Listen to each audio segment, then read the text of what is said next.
It's okay. Hey, how are you doing? I guess welcome to the second episode of our podcast, which is called Do We Have To? I'm your host, Sean, and this is my I'm lovely Emily. wife, Emily. Yes, sorry, I didn't mean to talk over you. We'll get that down. It happens. Don't worry. There's a give and take flow. Jason and Travis have it down, but we're still working on it. But yeah, we've got a wonderful show today. We appreciate everybody who's listening. Kylie's smart. She just up and did her own. I know. Yeah, she did do her own podcast, didn't she? Yeah. Shout out to Kylie Kelsey. Already subscribed. What is it called? The Not name Gonna of the show? Lie. Not Gonna Lie. Yeah, there was some controversy on that. I saw that. I don't think it's controversy. And if you're listening to us, it's not a secret that I cuss. Sorry, Miss Puckett. I guess she has said that, I guess in her podcast, she's talked about, and maybe this, of course, I didn't read if the article's accurate or not, so hopefully I'm not raked over the coals on this, but that she cusses in front of her kids. And so I guess some people have, well, I know. Well, I was saying it's not a secret that we do that. Not saying proud of it or anything. I try not to, but I definitely in my moments tend to bring out the F word fairly consistently. I'm pretty sure fork is my favorite cuss word. Fork? Well, I was You trying say to fork? Oh, because you didn't want to say fuck. Yeah. Okay, well, that's fine. I mean, you can say fuck.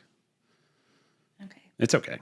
Anyway, I know you don't like to. You're actually much better about not cussing than me, even though sometimes it seems like you really enjoy it, just with the frequency that you use it when you're upset. But Cuss like a sailor. yeah, but no, yeah, we got a wonderful show today. We're going to run over. We just had Thanksgiving. Yeah. We had some wonderful family in town. My lovely cousin-in-law, Ashley Miller, and her husband, Tyler, my cousin, came into town with their two wonderful children, Savannah and Maddox, and that was a blast. We ran into some hiccups in the road, and I do want to talk about that shortly, that fucking turkey baster scenario we ran into. But yeah, no, we're going to go into that. We're going to talk about, finally we get to do that This Day in History segment I've been talking about for forever. Definitely want to talk about... we're going to start a new segment. Do we have to start a book club? Which I'm very excited to listen to you because you do such a good job explaining books. Because a lot of times I don't necessarily read, but I do enjoy the books. And you're making a lot of noise over there with that paper. Sorry. It's just one piece of paper. Didn't feel like that would do that. We're going to be talking about some of the books Emily's currently reading, and we're actually going to start a book club. So on dowehavето.com, I'm going to list a book that Emily and I will begin reading, and we'll plan on talking about it weekly on the show. Ideally, too, hopefully they have a show or a movie related to it as well, so we can kind of, do we have to watch this on the podcast as well. And then also we're going to kind of talk about where we've been shopping during Black Friday. If you were lucky enough to make that out, we'll talk about Emily's emotional coffee and many things more in our wonderful episode of Do We Have To, episode 2. Yeah. Yeah. So can we get into this turkey baster scenario? Yes, you go right ahead. Can I just get this off my This is chest? your hill to die on for Okay. Thanksgiving. I just want to preface that I did not ask for this turkey baster thing. I came up with a perfectly... Somebody called and said, hey, we need a turkey baster. So let's clarify Well, I that. didn't know what one was when your aunt asked me for one. And I am not... We should have known that was trouble. Okay, let's Go ahead, break it down. Just back up. Yeah. Just You a have to smidgen. give the background because you're the prequel. I was out on the road. So I don't touch raw meat of really any kind ever. I don't even use I don't even touch chicken breasts. I just can't, it's just a thing. I can't do it. So I use tongs and things, or I don't know. And it is even worse. Correct me if I'm wrong, just for our 12 years of marriage, it is even worse. It's not just meat and raw, especially if the meat is raw and it also has a bone in it. Oh, I can't. No. Right? That's that is never. your deal breaker of I can't, and even though all meat is associated with animals that have bones. Yes. If the bone's not there, it's out of sight, out of mind. You don't have a problem with it. But if you see the bone, you can't eat it and you can't touch it. I refuse to eat anything off a bone. Even though I don't know why. I mean, I do know why. Meat comes off a bone. Yeah. But I have issues. Did you eat any of the turkey, or not the turkey, the turkey or the ham for Thanksgiving? I ate one little bit of the turkey that Tyler assured me he did not touch a bone. And Oh, so you got some breast off. I got you. I have yet to eat. That was good on Tyler. I didn't eat any of the ham, no. Got it. Okay. Sorry. Continue. Because I saw the bone. Like, I can't. So. Right. Yeah. So continue. Sorry. So we were hosting this year. And second year in a row. And this is appreciative of Tyler and Ashley. I will say that they did come because we were supposed to actually go down to Louisiana. They're from northern Louisiana. And we were going to go down there and stay with our Aunt Kelly and be able to enjoy that. Because they came up last year and made this wonderful, we had all Dad's side of the family together. Oh my gosh, we had so much. And we had Aunt Kathy and Uncle Greg and Uncle David and Karen and so much fun, Cousin Penny. Yes, it was a blast. And Tyler helped make that happen, and Ashley, and they were fantastic. Yes. So we were supposed to go down, but because of Dad's health, they came up. Yeah. So we have this giant bird that refused to thaw in the refrigerator, now thawing in my sink, which I have bleached several times since. But even though everyone has assured me it was like wrapped in plastic and blah, blah, like I get it. But so we had this thing in the sink thawing out. And I made it very clear to all people in the kitchen the night before Thanksgiving that my hand was not going to go in said bird to remove the things that need to be removed prior to cooking a bird. I also made it very clear that it needed to be gluten-free because I'm, celiac, and so is our daughter. And so I had this special seasonings and stuff that were gluten-free, and we'd already did all the research, all the homework for it. Everybody was going to get a gluten-free turkey. Nobody would ever know the difference. However, I was not going to be the one to prep the gluten-free turkey. So Tyler was asking for things, and then all of a sudden your aunt asks, "Where's your turkey baster?" What's a turkey baster? And then he was trying to explain to me what to do with it. And I was like, "Oh, I don't have one of those. I have a ladle. Would that work?" And he was like, "Yeah, but you're not going to get in the stove and get a ladle and redo things." I've never cooked a turkey before. I don't intend to start now. How would you explain a turkey baster to the audience now that you know what it is? A big medicine squeezer thing. There you go. That's what I was thinking too. It was the thing you use for your kids, the ears, the snot, whatever. Yeah. Basically, it's a food version of that where you squirt on the juices on the turkey so it doesn't dry out and it, you continue to add flavor to it. Yeah. A somewhat simple kitchen utensil that probably every household should have. Yep. We just don't have one because I don't. We fucking do now, but we'll get there. Yeah. That's the end of the story. Yeah. So Tyler was talking about all these things that we could use. Well, I bought the wrong mop replacement head and I couldn't return it because I couldn't find the receipt to it. I clearly didn't use the Target Circle app because it's not on my phone. I cannot figure out how to find this mop head. And I don't know if I bought it on Amazon or Target or whatever. I think it's fucking hilarious that you guys were going to use a mop head to base this turkey. And that Tyler was 100% serious about doing it. He had a whole plan. He was like, "It's called a meat mop." And I was like, "Excuse me." And then he showed me this whole thing. It's a legit thing. Living no, I know. in Kansas he proved City, it out. Yes. I should know that barbecue, but I eat barbecue. I don't make barbecue. But it's a thing. A meat mop. It's a thing. So I was like, well, hey, use the mop head that I can't return and that won't fit the mop that I have. Get the juices all soaked up in that and then just keep rubbing it like you're mopping the floor. Throw it away. And then throw it away. Yeah, simple. My misused purchase now has a useful. But anyway, so somebody called you and your brother because you guys were out. I think it was Emma. Shout out to Emma. Probably. So Connor and I are on our way back because we actually, so now to kind of connect in the story, I had been going out back and forth to the store. This was on my second trip for things that we just forgotten, which is absolutely fine. And that is my role as a husband. I forgot everything I needed for the potatoes except for the potatoes. Right. So potatoes, a pumpkin pie we needed. Because the pie molded that we bought from Costco because we didn't put it in the fridge, which is that's our bad. Yeah. So then we had to run out to that. Hy-Vee on Berry Road is open. And Berry Road's fine. That's general. People know where Berry Road is. It's in the Kansas City area, northern area. Shout out to the Hy-Vee Berry Road. They were open till 10 o'clock that night, running back and forth. And we had just got done with our second trip. So I'd been out and about once with Tyler, then with Connor. So I didn't even exchange passengers at this point. I had been out for almost 2 hours worth of shopping, of just going and getting things. Connor gets a phone call, and all of a sudden, as we're getting on the roundabout heading back home, we get hey, we need a turkey baster. So I say, okay. So we start turning around, we start heading back. Connor starts looking up where turkey basters are available. Right away, Target. We live right by a Target. We go to Target. And when we're in there, the turkey baster is sold out. And he's like, no, it says it's in stock. I was like, okay, well, they clearly don't have it. Obviously, it hasn't been updated. And then he starts looking again. He goes, let's go to Walmart. Wasn't super excited about that. Just because the Walmart we live by, I'm just not a fan of shopping there. It's just it's my own hill to climb. Nothing against Walmart or anybody that wants to shop there. It's just you have your favorite stores you go to or the places you normally go to. This Walmart on Berry Road is not one of them. Not gonna lie, Walmart gives me anxiety. That one does. There's just a lot of, normally people are always frustrated in there. I can never get anybody to help me find anything, and I never can find anything. It's just not my favorite place to shop.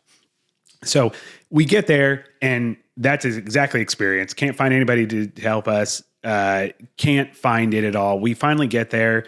There's people having like full on family arguments while we're trying to find this thing, and we can't find it. I'm like, where were you looking at? So I start looking at his phone, or he starts looking at his phone. And he's like, oh, for some reason, when I did find my location, it set it to Illinois. So we were basing everything off of the availability in Illinois. And so there was no turkey baster. Finally, we go back all the way to Hy-Vee again, go in there. We talked to the manager, felt bad for him. He looked like he was at the end of his rope as far as just getting through a long day on a day before a holiday. And he was like, we don't have any. I mean, you waited till we're about to close in 20 minutes. You waited till the last minute. He didn't say any of this, but I could just see it in his eyes. You waited till the last fucking minute. What are you doing? Of course, we don't have a turkey baster because everybody's cooking a fucking turkey because it's Thanksgiving, right? Yeah. And I told Connor, I was like, we just need to look. Let's just go look. Sure enough, we go over. They have like they're trying to branch out in what they sell now. So now they've got like a little home goods section, and they've got where you can go get bath and makeup and stuff, like, right? All that kind of stuff. Went over to the home goods section. Of course they don't have it. And I finally told Connor, I'm going to go walk up and down where the turkeys are. Sure enough, right in the middle of the fucking aisle off to the side, there's just a little side section that has a bunch of cheap plastic turkey basters. So we did it. It took over an hour and a half of going to 3 different places and dealing with the madness of everybody last minute shopping for their Thanksgiving dinner.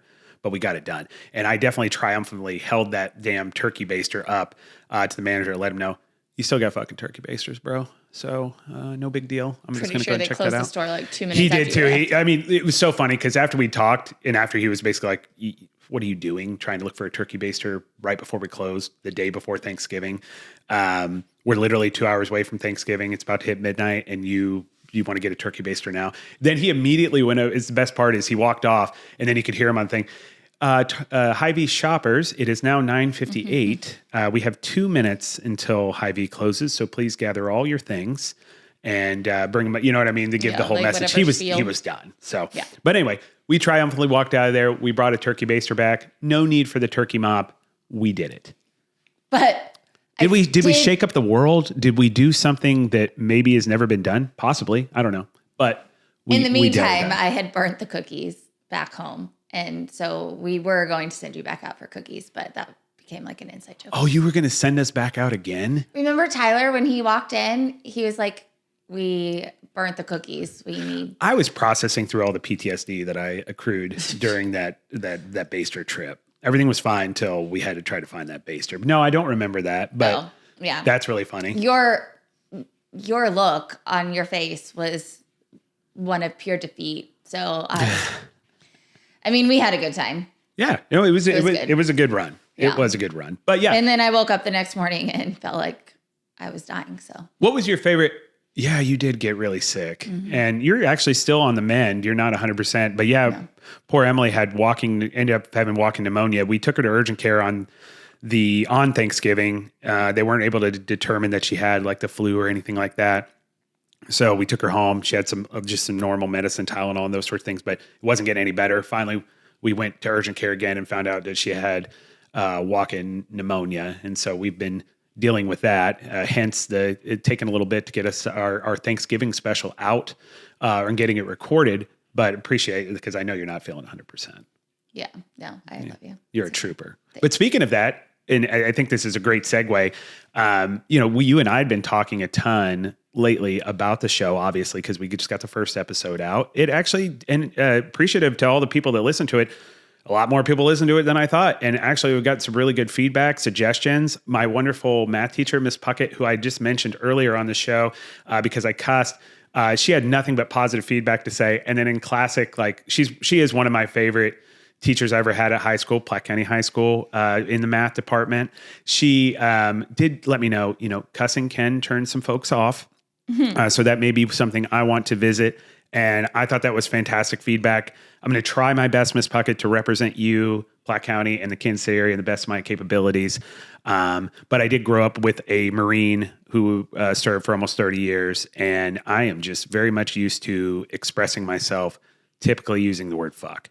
I will do my best to calm that down, but we're going to likely hear fuck every once in a while on this podcast. But I will continue, in your honor, Miss Puckett, I will continue to work that. But with that being said, we have been talking about the Do We Have To? And you came up with that name, and I love it. And I have an understanding of what that means to me. But I've actually never actually broke that down with you. Like, where did you come up with that name? Because we talked about our origin story, but our origin story was us and our courting relationship and being married. We didn't really talk about the origin of the show and kind of where you came up with that idea. So out of curiosity, kind of when we started talking about that, when did that idea come up, and kind of what was your initial thoughts on why that ended up being something you were passionate about when it came to the name of the podcast? You and I have always had like a very give and take in our relationship. And one thing that I think has been a common theme over the past few years has been your need for, well, I shouldn't say your need, but it's like fine. It's a the need for like ride or die. You know what I mean? Yeah, absolutely. And I am very much not a ride or die. Like, I need to know where we're going. Can we get a map for that? And then where are we going? Why are we doing that? What do we need to do while we're doing that? Why do we have to die? Yeah. Like, what are we going to do? Will there be snacks there? Why? Like, what I get that. I need details. I'm not like, I'm the, where are we going and why does somebody have to die person? And so I feel like a lot of adulthood and a lot of parenthood and spousehood, I guess, is asking yourself the question, do I have to? Like, absolutely. I am at that point in my life where I don't look for things to do. I look for things to cancel. Like, I think a lot of people can relate to that. And I agree. Yes. You want some sort of semblance of slow down. Yep. Yes. And so, like, do we have to? Mm-hmm. Well, and we also like a lot of the different things. Well, we shouldn't say that. You like a lot of different things than me. And I kind of like everything, right? Yes. But like movies, God bless you. Last year, Halloween. I always try to watch scary movies during Halloween. And, to your credit, here's what I will say. You don't have to be flexible. There's plenty of partners out there, and it's absolutely okay. There's plenty of partners out there just like, I don't like this. That's it. And there was a time where you were like that. Yeah. And then we started doing couples counseling. And I know it sounds stupid, but like my origin of why I'm such a huge movie person and why I like certain types of movies, a lot of it is sentimental. It's not, I'm just into horror movies or I'm into rom-coms. I grew up with a mom who that was probably the number one thing she was passionate about. She loved going to the movies. She loved TV. She loved talking about it. She loved to read. And that's one thing I love about you is your passion for reading. My mom was the same exact way. She constantly had a book in her hand.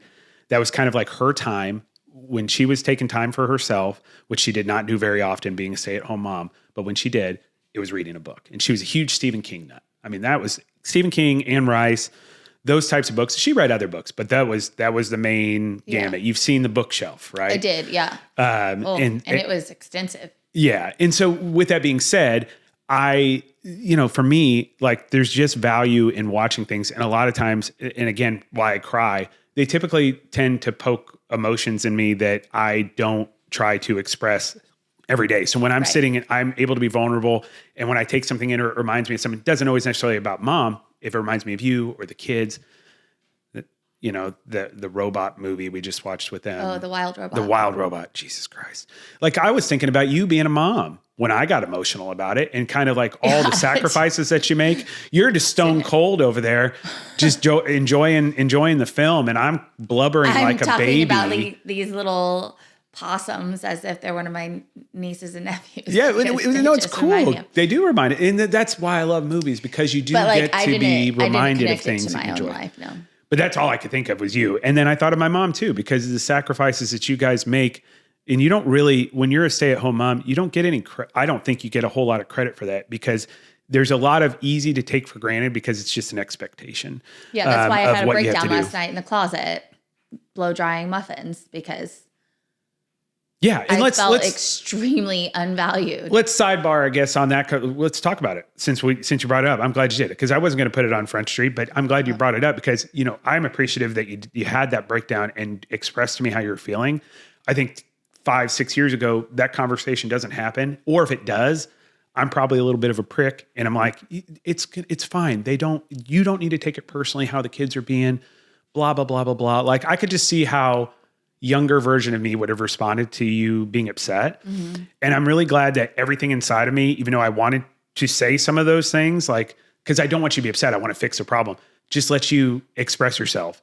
And then what I used my energy to talk to was to gather the kids in the room and explain, hey, I know it doesn't seem like a big deal to you guys that you come in and you eat something and then you just leave it right on the fucking floor on the table. But let me tell you what you're saying when you do that.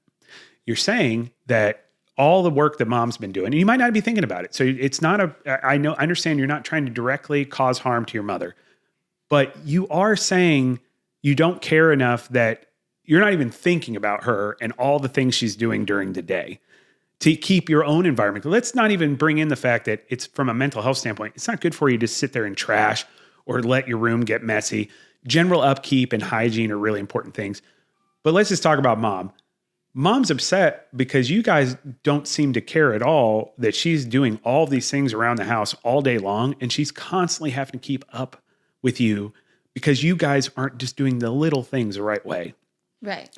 And I said, you're causing harm to your mom. Now, I know, again, that's not your intention, but you have to be mindful about these things. It was a good conversation. They sat there, they took it in. Tegan came in and talked to you, and I thought that was... and the apology's not required, but it was just nice that she was able to express herself and be worried about you. And those are things like, to me, right or wrong. I mean, I'm sure there's always ways I could do these conversations better, but like just getting the kids thinking about other people.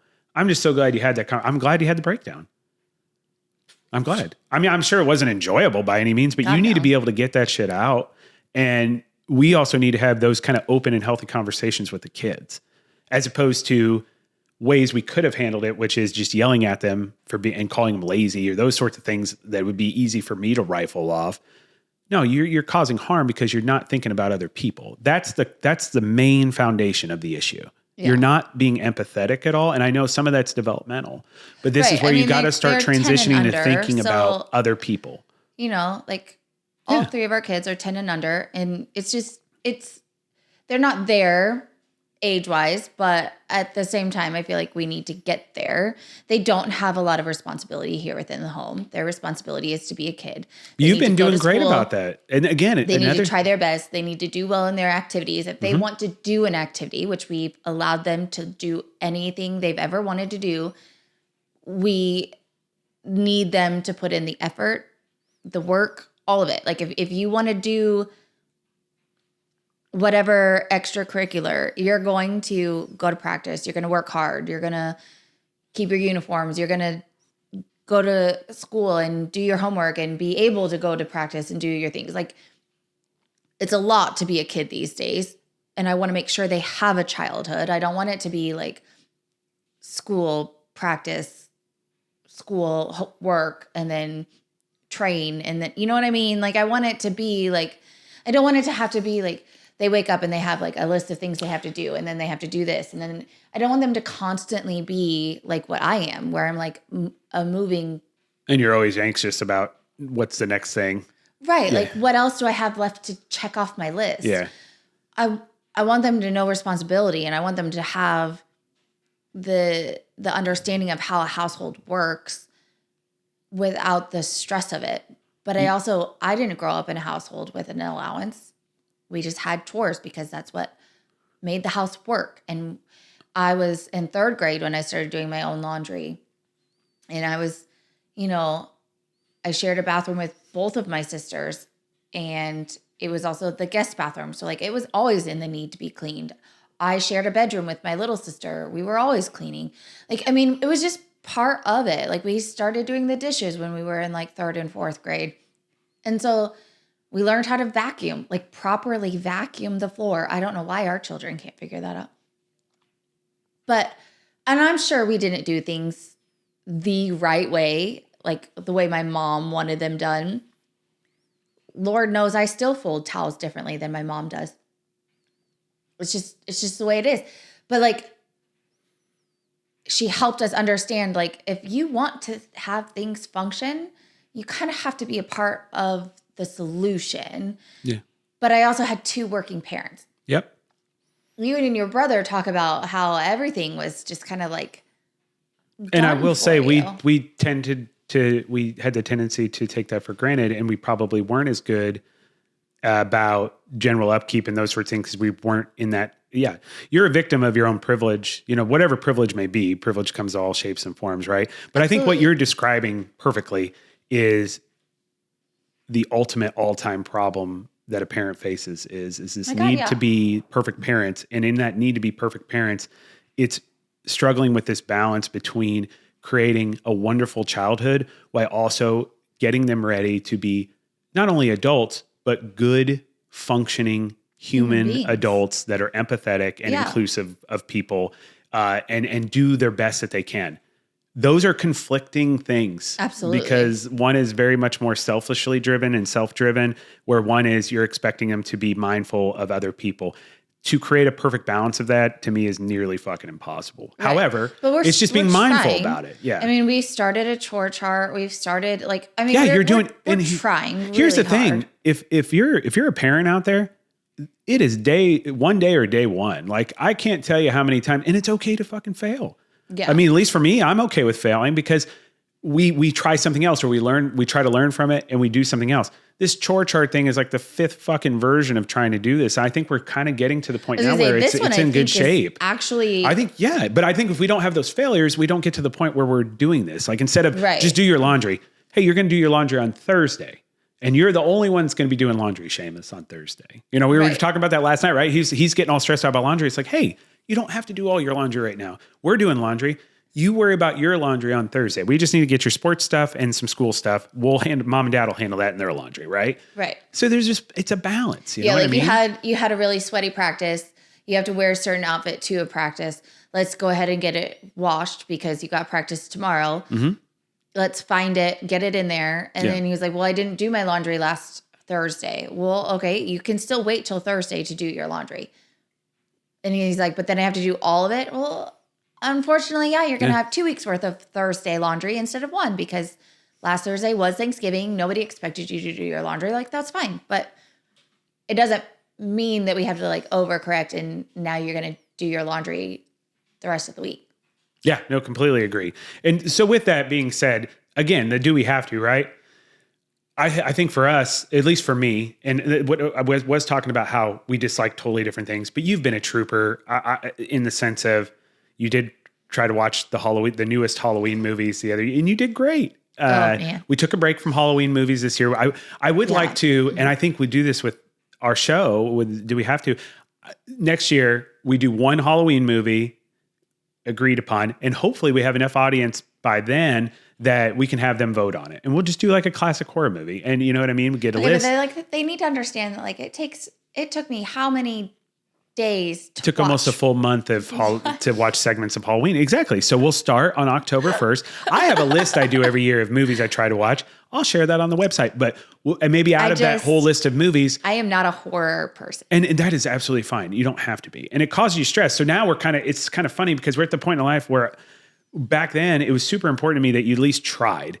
And when there was such resistance where you're just like, I'll never do that. It was to me, and wrongfully so, but I took it as a slight like, man, you just won't do that for me, And I think from your perspective, you're like, well, you like everything, so I'll ask you to do something. You're going to like it anyway, so it's not like you're going out of your way, which is not necessarily true too, because I do like everything. I always find joy in doing these things, especially if I'm doing it with you. And I think there was probably a misunderstanding. I never explained that very well. I might not sit down and say, I want to watch Emily in Paris. But you love it. But I do love the show, but I love watching it with you. So yes, but the show's a good show. So I highly recommend that to anybody. But nonetheless, the do we have to, and then to kind of roundabout incorporating what we just talked about the kids, for me, the do we have to, I loved it because that's where we got into that kind of mindset of like, do we have to always try to be our best? And it's like, yeah, we do. Mm-hmm. Do we always have to be our best? No, and it's not possible to do it. But like, I think that change, just that slight change of mindset of like, whatever the best is today is 10% of what we can get, you know what I mean? Or whatever.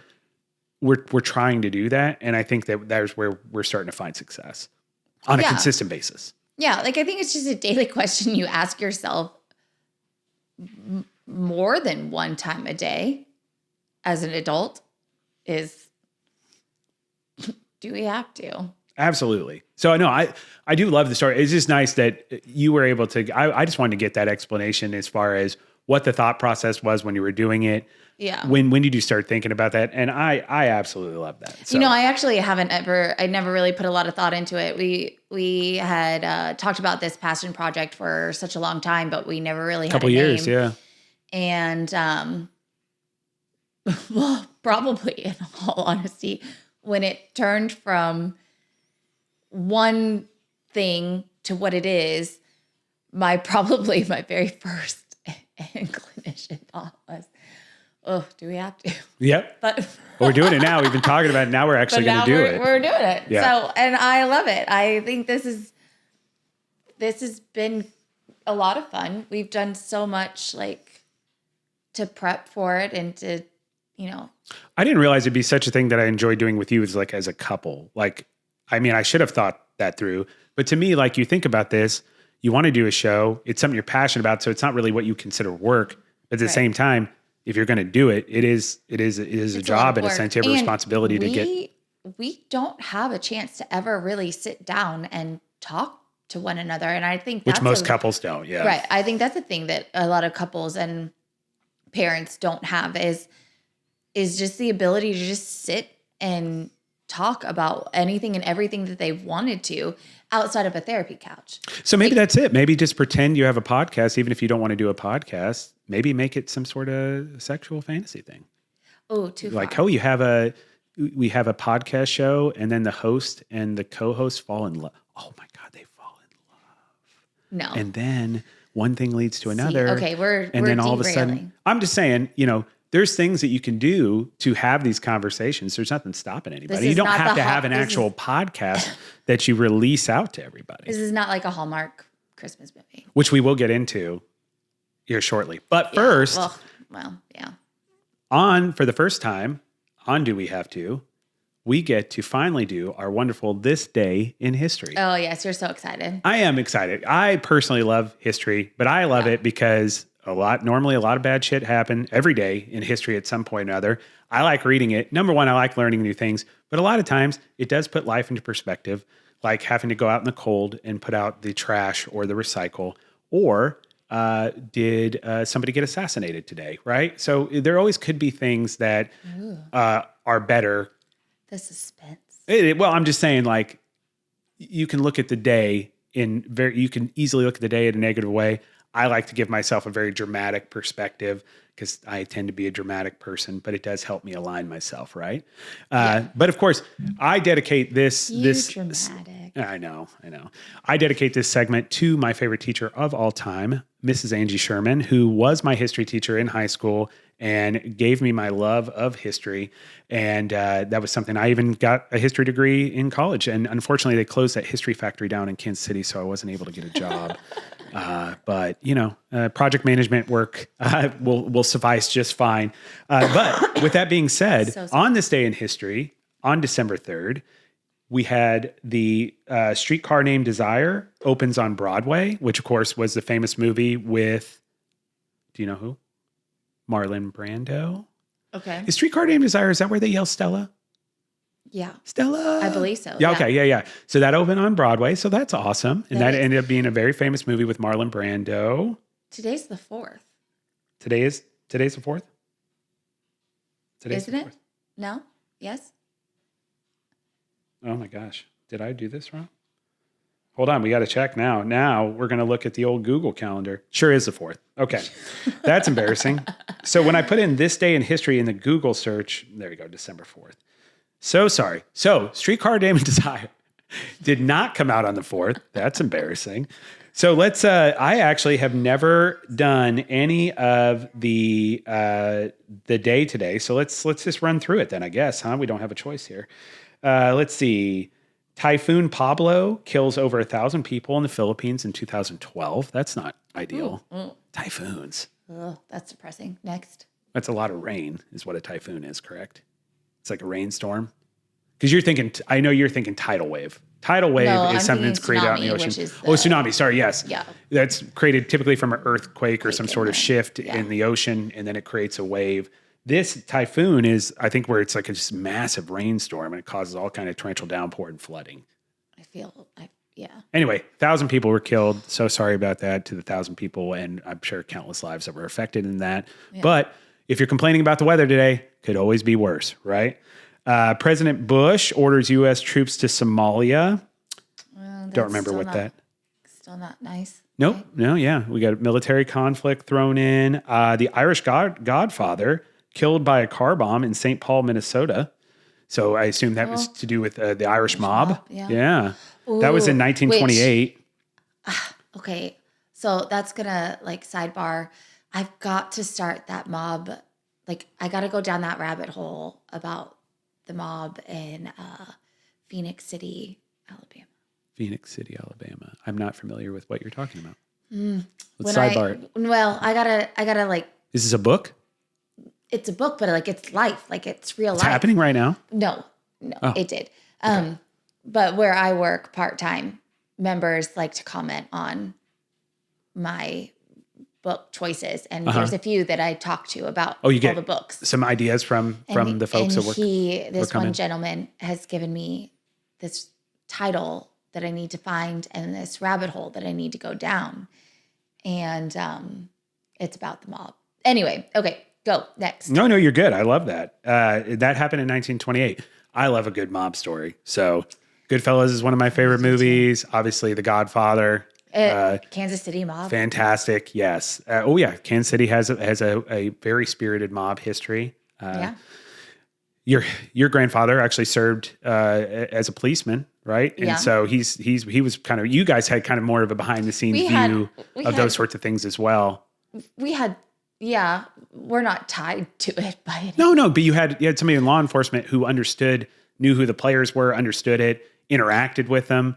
Like your grandfather, back in the time that he was in the Kansas City Police Department, the main city department, and he was a captain, right? Eventually, and he did the bomb squad and those sorts of things. He had just seen activity and been a part of that process where you're aware of it at a more intimate level, and I think that's cool. Yeah, he talks about it at times. There you go. That's what I'm saying. Yeah. So you have a perspective of it that most people don't. Most people know there is a good mob presence in Kansas City.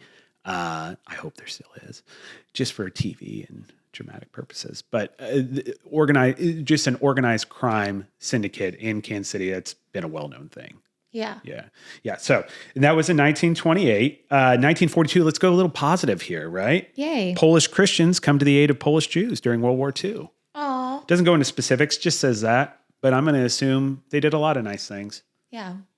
But yeah, absolutely. An important time, obviously, in our country's history.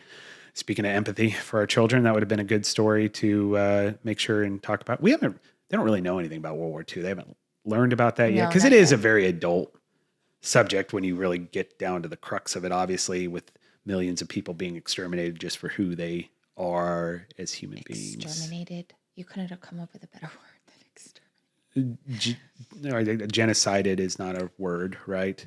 No. Anyway, well. Wiped out. I mean, essentially, I know that's kind of crude, but that's the crux of what happened, right? In 1997, okay, kind of, let's get a work story in, okay? We have a bad day at work, not feeling the boss. NBA suspends Latrell Sprewell, who played for the Knicks, I think at the time, I want to say, maybe. Or maybe he was over in California at the time. I used to watch NBA quite a bit when I was that age. Obviously, I was a Michael Jordan Bulls fan. But he got suspended for attacking his coach. And specifically, I remember this, he strangled his coach. Oh. Yeah. Oh, yeah. He got in an argument, and I believe he put his hands around his coach's throat. And I don't think he tried to kill him, but forcefully made sure he knew physically that he wasn't happy with how the conversation was going. Wow. So, yeah. 1783, George Washington bids farewell to his officers towards as he's transitioning for public office in 1783 after the Revolutionary War. Nice. Let's see here. That's not a great story. We don't need to do that. In 1917, which again, war. Right. This is where the concept of shell shock came up. Are you familiar with what shell shock is? I am. Yeah. So for the audience, shell shock, in 1970, this is appropriate. So essentially what happened during World War I is it was trench warfare. Shout out to Aunt Jessica, our wonderful history teacher in our family. She could talk about this. She had me, the reason I was going to get to it, I was going to get to why I did. No. She didn't fight in the war, no. But she did have me watch All Quiet on the Western Front, which is one of my favorite movies of all time. The remake, the original is great too, but they did do a remake on Netflix. I highly recommend that for anybody to watch. Of course, it's in the perspective of the German troops during that time. It follows a young man and his folks that he's in his troop with, and they're on the front, right? Yeah. And you're constantly, to move an inch, you're constantly bombing and shooting and hurting, and you're kind of just entrenched in there, and you're barely moving.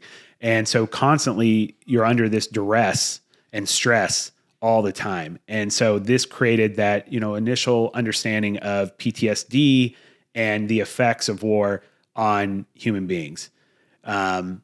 So yeah, it's definitely where that started. And unfortunately that came from a large war that ended the lives of a lot of young people during that time. So yeah, that's it for today on This Day in History. Again, I highly recommend anybody to do that at any given time. If you're ever feeling rough about something, or they have specific sites I think that are dedicated to positive history. I like to just go to generally what's the most important events. Typically, and unfortunately, that tends to be on the negative, because they tend to unfortunately take up most of the news time, and they seem to be the most impactful or have the most impact on the largest amount of people. So yeah, they're newsworthy anyway. Yeah, I agree. I agree. Let's transition to something a little bit more positive, right? Let's go to, hey, do we have to start a book club, right? I'm excited about this. Exactly. You love reading. I love listening to you talk about reading, and I do enjoy reading. I'm just not as good about it. I've been passionate about a small amount of book series in my life: Twilight, Harry Potter. You can judge me all you want. I will.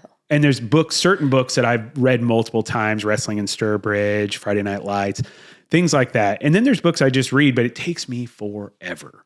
And I'm sorry about that, but we're going to get better, because now we are going to just start our own little virtual book club that we're going to run through our wonderful show, Do We Have To? Yeah, where I read a book a week. Right. And I'm going to do my best. That's been my pace lately. Well, and I think to let the wonderful audience know, the plan is really to provide content on a weekly basis. Now, life, and it's the best thing about having a marriage, parenting, relationship, and anything else podcast, right? Sometimes life gets in the way. We wanted to get a podcast out last week, We continue to have our battles with our equipment, which we're getting there. We are. But then also, it's a learning curve. We had, maybe we should tell the story. No. We did have Tyler and Ashley on. No, well, I'm going to tell it. We did have Tyler and Ashley on the show. We did do a recording. We did. And unfortunately, you got to stop beating yourself up about this because I don't think it was your fault. I think it just happened. But we get to the point where we get the show done and it was great. We had a wonderful time with Tyler and Ashley, talked about a lot of things, and connected on a lot of things. We get to the point where I'm going to pull all of that in to start editing it and work with our wonderful executive producer, Mr. Colin Maskell. And we realized that none of the audio recorded. Yeah. And it's either because we just never turned it on, which that's not just your responsibility, that's mine. Or it shut off for some reason, or it was accidentally turned off, or maybe the thing got unplugged temporarily and did it. Either way, we took up 2 hours. It was going to be a long show. It was. We took up 2 hours of Ashley and Tyler's time, and unfortunately, we had nothing to actually provide the audience. So yeah, sorry you guys are going to miss out on that. But nonetheless, we did during that time talk about a book club because the reason why this book club thing even came to fruition was a big part of that was because of Ashley. Yeah, last year. Last year we get together for Thanksgiving. We realized that was the first time in multiple years we'd seen each other. That was the first time I ever met them. That was the first time you had met them. It had been the first time I've seen Tyler because we went down for his dad's funeral, Uncle Danny. Right. Well, and he's your cousin. So. And so I have seen, but I'm just saying in the time we've been married, I've seen him just once. And so we were talking about just one time in a matter of 12 years. And then we knew we were going to start trying to make this an annual thing where we're coming down and we're seeing each other during the Thanksgiving time. And Ashley came up with a great idea because you guys had connected and found that you both like books.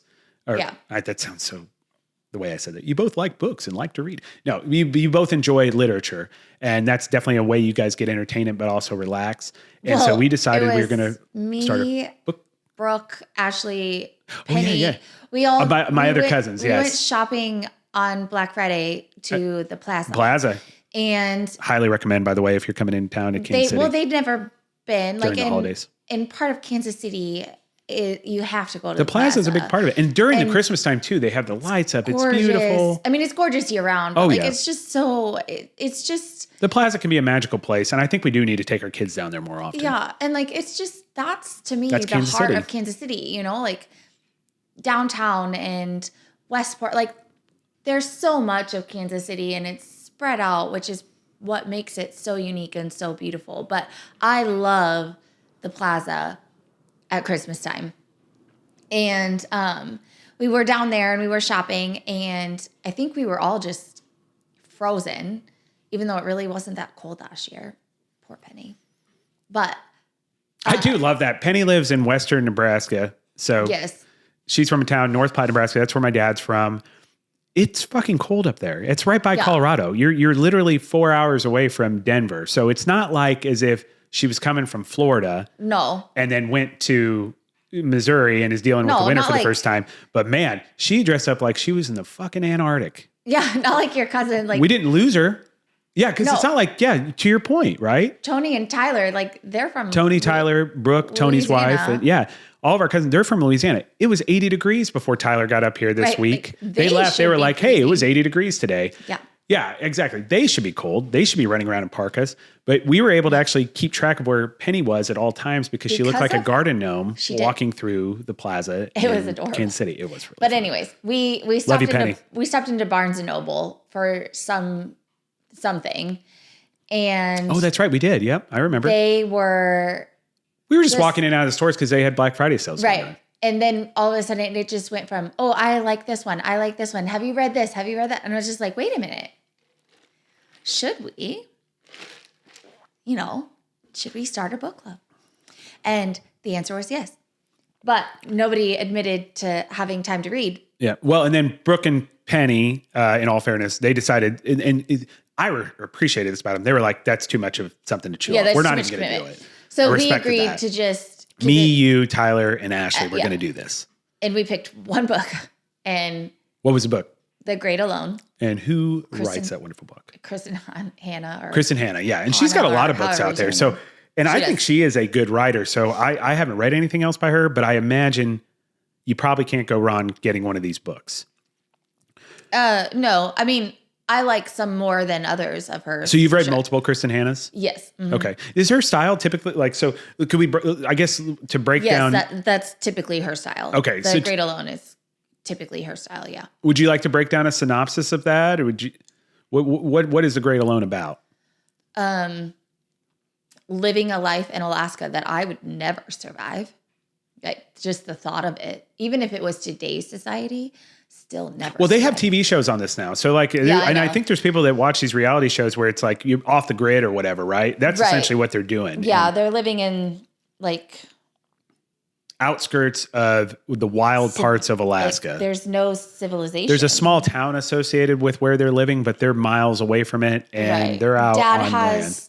Some PTSD issues. Yeah. He's It follows a family, soldier, a husband, wife, and a daughter they call Red, who's a teenager.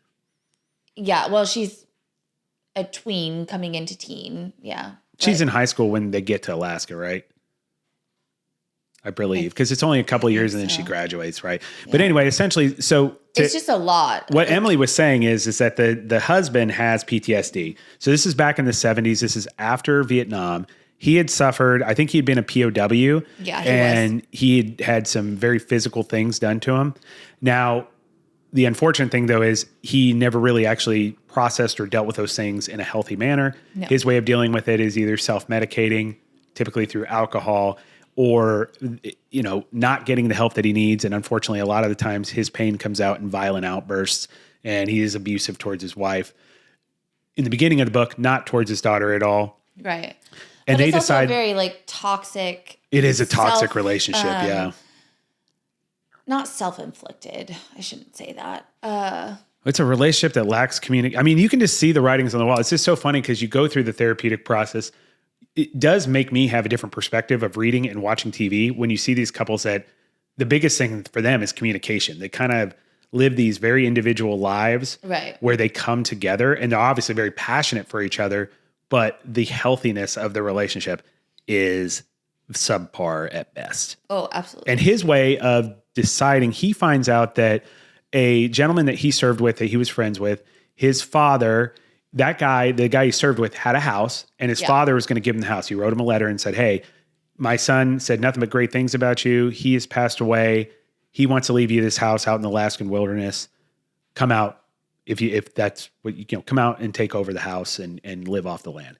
And his thing is like, okay, this is it. This is the perfect thing that's going to get me out of this hole, out of this funk that I've been in. I'm going to get better. You're going to see, right? You've heard these promises before. Is not going to make your problems easier.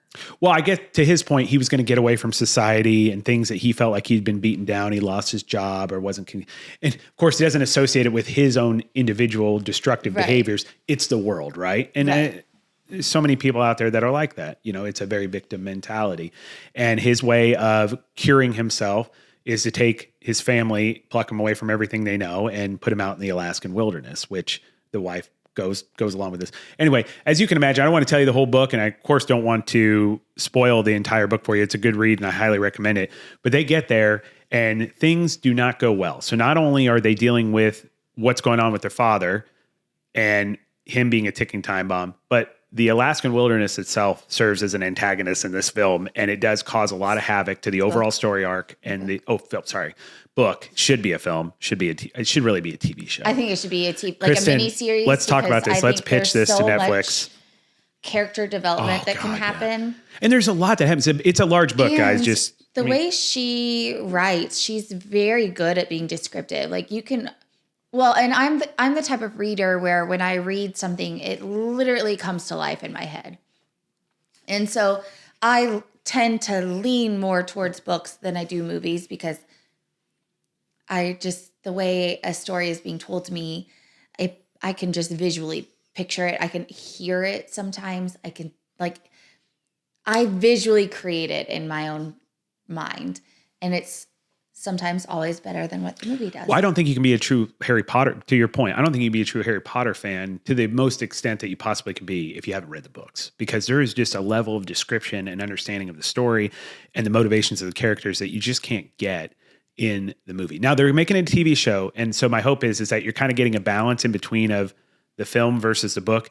Of course, you're not going to still be able to get as much detail in this book, but you are going to be able to do a lot more because it's a TV show. And to your point, I think this would be a great TV show because of that. Yeah. But the way she writes it, she really does take the time her characters are very well thought of. And I appreciate that on her. But I do think it is very important to note how much the background of Alaska plays into every part of this story. In a very interesting way, how too. It develops the characters on its own. Absolutely. These characters would not be who they are or would not become who they become. If it wasn't for Alaska. And would not go where they go in the world if it wasn't for Alaska. And I think that's the most beautiful and tragic part of all the characters within this book. Completely agree. Whether it's the bad or the good. Alaska is really the force that's shaping it. And then, of course, they're bringing their own tendencies, personalities, and good things, but also self-destructive behaviors along with it. Right. Who's your favorite character in the book? Just out of curiosity. I mean, I definitely think it's, I definitely think it's her. Red? Yeah. Okay. Yeah. Basically the main character. That's who's the narrating the story, essentially. Where she takes her story, I think is important to note. And how long it takes her to get to her path is you're cheering for her the whole way. Yeah, absolutely. And I think that's important to know that it doesn't matter how long it takes.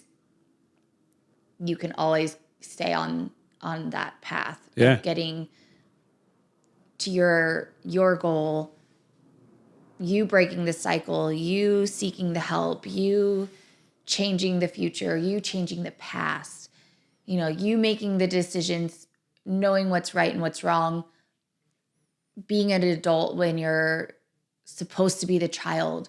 She takes on a lot. You can see somebody that's going through a lot of tough experiences that you can tell is turning it into ultimately what will be a positive. She will make a positive mark in the world. And she does in the book in certain ways, and where the book ends. And it's a cool thing because it doesn't always happen because she really is the one character that does that out of all of the characters. Now the side characters, because I was going to say my favorite character is the woman who runs the shop that used to be a lawyer. Yeah. No, she's pretty awesome. I love her because her backstory, and again, we're going to tell the whole story of the book because we don't want to ruin it. We'd certainly love for people to read it. But her backstory is she had a sister, and the sister had an abusive husband. So there's a lot of like parallels to what's going on with Red's family. And she becomes familiar with it because his destructive behaviors get so out of control. Other people are seeing it. Yeah. And her backstory is her sister had a husband who was abusive and they tried to get her out of it. She tried to leave, then went back, classic kind of what they call that battered wife. I mean, that might be a crude term now, so forgive me. Battered wife syndrome though, is I think what I used to hear at a younger age where, or like, what do you call it? Stockholm syndrome, where you sympathize with your kidnapper essentially, but essentially you feel or make excuses for the person that's doing the abuse. And you end up have tendency to go back to him. But then also the police, and I don't think this is any different from today. I think the domestic violence cases are very tricky. And depending on the state you live in, that's a problem too. Mm-hmm. And a lot of times you'll see multiple times of offending, or unfortunately, we've watched plenty of murder documentaries that turns into somebody's life being ended, unfortunately. And that's what happened to this character. Her sister was killed. And what I love about this character is there's just this passion and vigor within her where I think that could have broke her. And instead, she moved away and kind of got away from everything. But like she was never going to allow something like that to happen again. And she definitely brings that into the story. And the way she handles that husband, who's supposed to be this scary figure. Large Marge, that's right. She fucking handles him so well. I absolutely love her. Some of those conversations they have, because she does just straight up have conversations about, we know you're beating the shit out of your wife. We don't like it. We're going to end up fucking killing you, or you're going to go off and you're going to do this. Like those types of things. I just love that character. Yeah. Yeah. Who is your least favorite character? And it doesn't have to be somebody you hate him, because obviously everybody hates the husband in this one because he really didn't try to do anything for the betterment of himself or his family ultimately. But was there a character you just didn't like that she had written in? You're like, oh, it's just not a very good character. No. Oh, really? You loved all the characters? I didn't love all of them. But you found good purpose in everything that she was doing. Yeah, there was a reason why everybody was introduced in the story. Yeah. I did not like the old man he went to the military with, the guy he served in the military with, who owned the house originally, his dad. I just didn't like the character. Or there was just something about the character. There wasn't enough into him while he was the way he was. He's kind of like an old, like anti-government nut that kind of really gaslit or gassed up the dad in a certain way they kind of were self-destructive together. And I guess maybe that was the important role of that character. I know, I just didn't like him. No, I get that. I don't think you were supposed to like him. Yeah, maybe that's it. I mean, Kristin just got me. I don't know. There was just something I just feel like I could have done wwithout him. Yeah. I think the dad was bad enough as it was. Okay, yeah, you're right. It wasn't a bad character. It was just, I really hated him. Yeah. Now, again, there is one other book I just want to bring up just because you had mentioned it and I find it to be fascinating. We can run through this really quick. But The Measure. Yeah. Who wrote The Measure? And forgive me because I just don't know off the top of my head. Nikki Ehrlich. Okay, got it. Yeah. So could you just break... I didn't read this book, so we don't have to like break it down in a book club fashion. But can you just give because we weren't planning on doing that one for our next book. So could you just give a quick little overview? Because I just love the story. And I think other people will be like, oh, that's a book I might want to read. Because I think it could be a great movie. Well, the long and short of it is everybody's given a box all across the world, regardless of your status. Everybody the age of 22 excuse me, and older gets a box, and inside of it contains a string, and that string is indestructible. So is the box that it came in. So I fucking love this. This is just so cool. When you open it, you're like, okay, I have a string. Great. And then all of a sudden people realize that it's the length of their life. And how you create that is so amazing. Sorry. Well, nobody knows such a where creative, they came cool from. idea. Nobody understands why they came. But they all get this box at a certain age. They all get this box. And they don't know where it came from? No, just one morning. All of a sudden, one morning, everybody wakes up. Oh, everybody. It doesn't matter the age. No, on this, say today, everybody in the world gets a box. Yeah, that's what I'm saying. So it doesn't, your age is 22 and older 22 right now. and older. Okay, so age does matter, but there's a minimum. Okay. You woke up with a box. Got it. And then tomorrow, if your birthday was tomorrow and you turn 22, you get a box. You get a box. Okay. But they don't know where it comes from. They don't know where it comes from. Nobody's cameras on their doors catch it. Nobody nobody knows where it came here. Nobody knows who did it. Nobody knows how they were created. Scientists all over the world are they're actually trying to figure out how they were made, how they're composed, blah, blah, blah, blah. That's awesome. But it's the length of your string is the length of your life. People feel like it's how much they have left. Well, no, they figure out where you're at within. There's they create a calculation, like a calculator that you type in, and it gives you. Oh, they were able to compute out what it means for the length of the rope. Right. So you're somewhere within your string. Got it. And then it kind of divides everybody into long string, short string. Long string with 15 plus years, 20 plus, 30 plus, sure. Hundreds. So you start classifying all these different strings. Or you're in the short stringers where you've got 10 years, 5 years, less than a year. And you don't have to, there's people that don't open the box though too, right? Yeah, some people decide not to open the box. Because they don't want to know how much longer they have, even though they've figured it out and you can do it. Right. Yeah. It's fucking And then fascinating. it's like, well, once you have that information, what do you do with that box? Do you start a relationship? Do you end the relationship that you're in?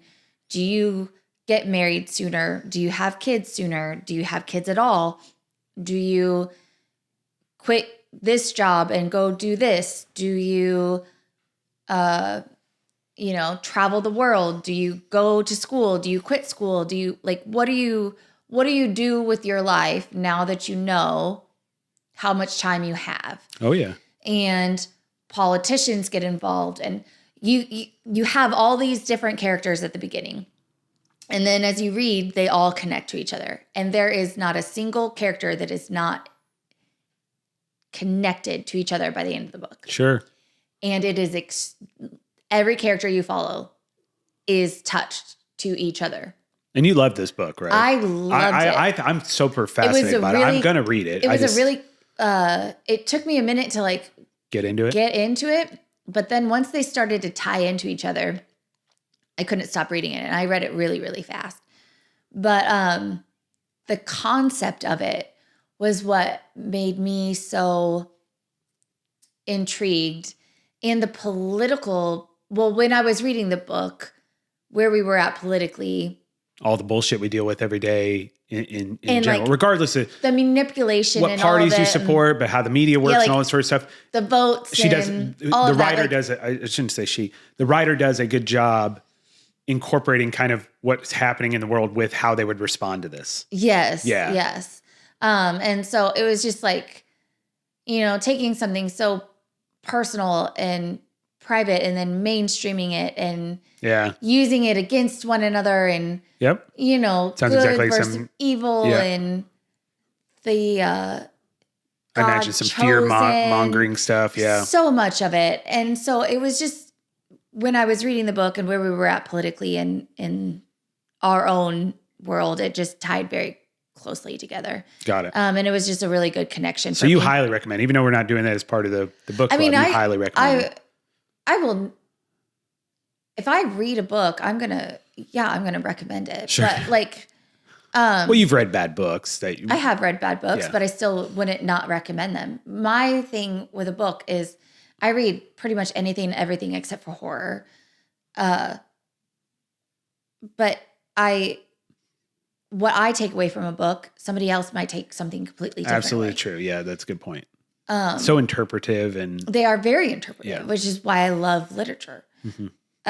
But yeah, no, it was a great book. It was a quick read. It was part of Jenna's read with Jenna. Who the hell's Jenna? Jenna Hager Bush or whatever her name is. Is she a Bush daughter? Like George W. Bush? Yeah. Okay. Well, I didn't know. That's fine. That's cool. So you're following a book club that somebody else had started. That's a celebrity. Clubs. Got it. Okay. Yeah. Well, now we're branching off. We're doing our own, which we'll probably steal from other people's book clubs. But I think we can come up with a few books until then. Yeah, Jenna Bush Hager. Okay. She's on the Today Show. I would not hyphenate that name, but that's me. What? I wouldn't add. She's married, obviously. So to her wife or her husband, husband. I would not have hyphenated my name. I would have just kept Bush. Yep. Or she can do whatever she wants to her own right. I'm not saying she's wrong in doing it. Just saying if I had the Bush name or if I was part of that family, I would not be hyphenating that name. Not for Hagner. Sorry, Miss Hagner. That's one of our kids' teachers. Oh, not Hagner. Okay. Sorry, I didn't want her to be insulted. No. I doubt she'd ever listen to it, but yeah, our child's kindergarten teacher. So with that being said, so we're gonna actually choose, and what I'd like to, and we didn't actually talk about this beforehand. Let's just talk it out right now. What I would like to do for this next book, you okay? So sorry. No, you're good. What I'd like to do for this next book is, even though we've read it, I'd like to reread it because it has a TV show associated with it. I know you're giving me that look right now. I'm glad we're not recording. I would like to do Dark Matter one more time. And the reason why is because I think I would like to give that book another read, just because I feel like the second time through, there's some more things we can get from certain decision making or why he ended up where he ended up. And I want to watch the TV show. And so that would go nicely because our next segment is going to be, do we have to watch this, right? That's a part of our book club, Yeah. right? We don't have to do that one, but I would like to at least be a part of our Do We Have to Watch, because we did read that book already. Spoiler alert, but I thought it is a fantastic book, and that is not even your cup of tea, and you enjoyed it. No, So I just feel I like don't from really. a couple's Yeah, perspective, I don't really enjoy sci-fi stuff. yeah, and it's a sci-fi thriller. Yeah, I did like that one. And so I'd like to break that down on the next episode if we could talk about that, and then talk about the TV show and how that held up against the book. Because I think we can get through the season of the TV show in a week if we put our mind to it. That's a lot. It's not. I don't think it's like maybe 8 episodes or something. We would just have to focus on our time. We get through the rest of this Harry Potter baking show first episode. God, that's taken 3 days, and then we, which I highly recommend. Other families have that problem where they want to watch a show and like I can only imagine they do. they just don't have the time. Well, that's when we want to watch it. with the kids. And so it's trying to get all the stuff done for the night so we can lay down and watch it. And then I start falling asleep, and God bless you, you're running around taking care of everything and everyone. And then you're ready to watch it. We got through about 10 minutes of it last night before we I was able to see most of the eliminations from the first episode. I finished the episode. I'll watch the last 15. Okay. So we're good. We could start watching Dark Matter then. Yeah. So if you're okay with that, that's what I would like to do for the next one. Okay, but I'm going to read my book. I'm going to reread it. That's fine. I'll reread Dark Matter, but I'm going to read it alongside something. Okay. Well, and then starting next week, I'm going to let you just 100% dictate what we do. I have to finish the one that I was in. That's fine. You finish the one you're in, but I want you to start picking out a book each week that we will tackle. So next week when we talk about Dark Matter, we can give a preview of the book we're going to start reading. If there is a TV show or a movie associated with it, we'll knock that out too, and we'll include that in the Do We Have to Watch. Okay. Yeah. Does that sound good? Okay. Sure. So speaking of that, so do we have to watch this, right? We had already talked about kind of essentially what we do have differences on things that interest us that we visually watch, movies and TV shows. But I think now more than ever, we've kind of really come to finding a sweet spot of things to enjoy together, things to try, and then things I'm not even going to fucking bother you about. I'll watch myself. And I think it's worked out really well. But I think a majority of the stuff we do watch, we do it together. Yeah. But we did go see a couple movies, and Thanksgiving and Christmas this type of season is always a big time for people going to the movies. Mm-hmm. So I would be remiss if we didn't at least talk about our perspective of getting the movies out that we wanted to, or talk about the movies that we went and saw during Black Friday, which we took Tyler, Ashley, and the kids, Maddox, Savannah, and our babies out to see Wicked. Now, you, Tyler, Ashley, Savannah, and Maeve wanted to see Wicked, and then the older kids wanted to see Red One. Yeah. So I took the kids to see Red One. I haven't seen Wicked yet. It was your second time for seeing Wicked. It was. So, and then the movie's shorter, number one, quite a bit shorter than Wicked, Red One is. So we were able, sorry AMC, we did sneak in to sat in the front row and watch the last 20, 30 minutes of it, which I thought was fantastic. But what did you think of the movie? This is your second time seeing the movie? Mm-hmm. Did it hold up to seeing it the first time? Yes. And what did you think overall of the movie? I think the movie did a great job. Now I've seen the play, I've seen the Broadway show. So, and I've read the book. Now I will probably go on record saying this is the only time I prefer the movie / show to a book. Yeah, speaking of the book, I think the book's kind of shit. Just at least for the first chapter that I've only been a part of you reading the first chapter with Tegan, but I just not like it. There's so much of the book that I can't read. The wordiness of it, and yeah, it's very dark, and like the way they talk about the witch, they refer to her as being a hermaphrodite, which has not. I mean, the Broadway play and the movie obviously don't incorporate any of that in the book. I just thought it was a weird book. Yeah. Would you recommend that to somebody to read? I personally would. Okay, fair enough.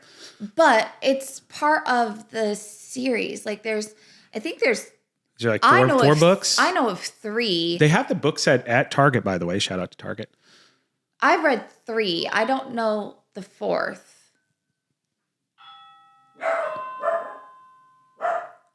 Is that therapy? Yeah, it is therapy.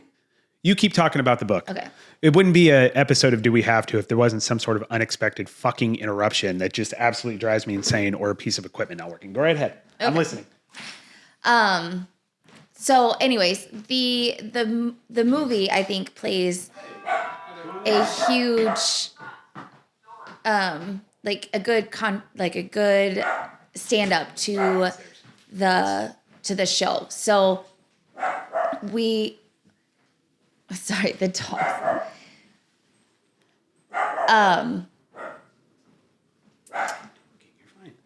Just keep talking. You're good. Don't worry about it. So my dad has home health. So, and just sidebar here really quick, and forgive the interruption, audience or whatever, because I'm not going to edit it out. Because one of the things, and the reason why we did the first episode, and you'll notice that there was some technical difficulties with the fucking cameras, which we'll have that remedied, and we're going to start having the filmed version of the podcast out during it. But one of the important things that we've always talked about with this show is like, being a married couple, being parents, and then trying to live life normally. It is constantly, and I think everybody can agree to this, filled with interruptions. Yeah. And then you lose all train of thought. Yeah, absolutely. And it's just like you're focused on something you enjoy. And then sure enough, Dad was supposed to have physical therapy at 11 o'clock. So we thought, hey, this is perfect time. We'll get in the podcast, right? They show up early, right? And that's absolutely fine. Absolutely. But unfortunately, Dad after our first episode, Dad took a very serious fall because he had a cardiac arrest, fell all the way down our stairs, fell on top of his head. I just missed grabbing him. It was all over a bottle of whipped cream, which I can talk about in more depth on a different episode. Yeah. But essentially, I had to resuscitate him. And thank you to the 911 operator who called in on his watch. And thank God we got that watch, Emily. That was all you. They called and he ended up going to the hospital for eye days, had to get a pacemaker defibrillator in. And now, his health's not great. Love you, Dad. And now we have home health and nurses coming. So that was the interruption you guys heard. And of course, our dickhead dog Muffins always has to bark, even though she would never know what to do. If she would never protect us in a moment's notice. But yeah, she's tough in her kennel. Go right ahead. Sorry. Continue talking about Wicked. I'm sorry. She's the cutest little thing. So you had mentioned, you said so no Wicked. to the book. Okay. Sorry. So I think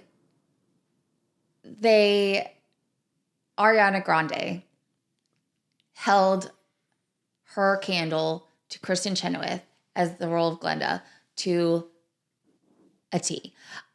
To me, that role will always be Kristin's. Sure, because she's the Broadway person. And then and other one is Frozen, Idina, right? Yeah. Elsa? Yes, she plays Elsa. How do you say her name? Because I know John Travolta got it wrong at the Academy Awards. And then Idina Menzel. Yeah. And she played Elphaba. And I think that these women did them so beautifully. And I definitely think they were the perfect choice for the role. They have great on-stream chemistry, but have you watched any of their interviewing things they've been doing? Absolutely. They have great chemistry. You can just see it in general. And they seem both be really kind human beings, which is also nice when you see people that are successful also seem to be good humans. But to take such two iconic characters and then recreate them, I think it's really hard to do. And I think these women did a great job in doing that. Yeah, Cynthia Erivo is the Wicked Witch of the West, Yeah, Elphaba. Sorry, that's all I was.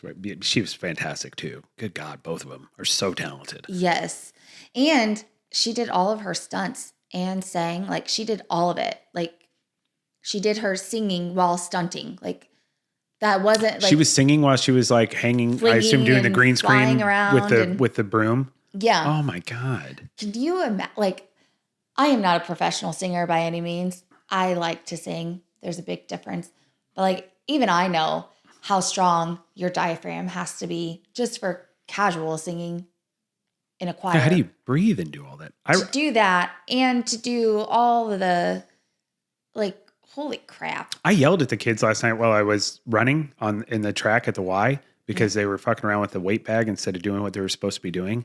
And I yelled saying, hey, be mindful of other people. They're walking, stay out of the walking lane and don't play around with the equipment. This stuff costs money, and be respectful of the employees.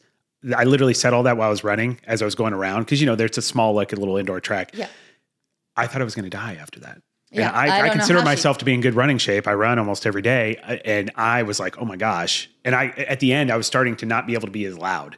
So how do you do that and sing? I don't know, but it's damn impressive. On key or how is it on key? It's on key. And then in melody or harmony. Does she look like a person to sing off key?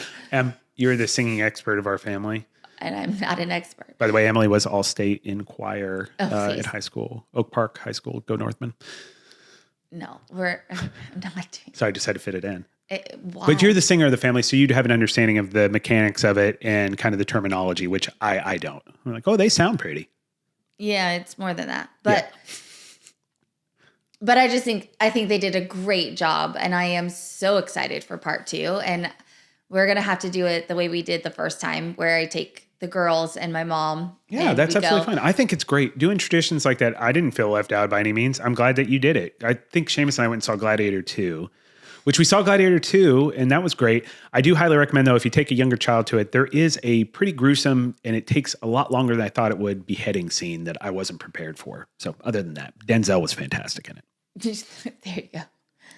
Yay. So, but all things parents love to hear. Wicked got an 8.1 on IMDb. Do you think that's a fair that's a really high score for IMDb? You know, you're talking really when you get the 9s, you're talking about the top score. Yeah, I don't really I don't understand. But you'd recommend it obviously for somebody to go see it. Absolutely. Yeah, I think so too. Just a little bit that we watch, I thought it was fantastic. And like for them to be two as famous people as they are, I'm not thinking this is Ariana Grande singing. I was enthralled in the characters. Well, and it has Jonathan Bailey in it too. From Bridgerton. Yeah.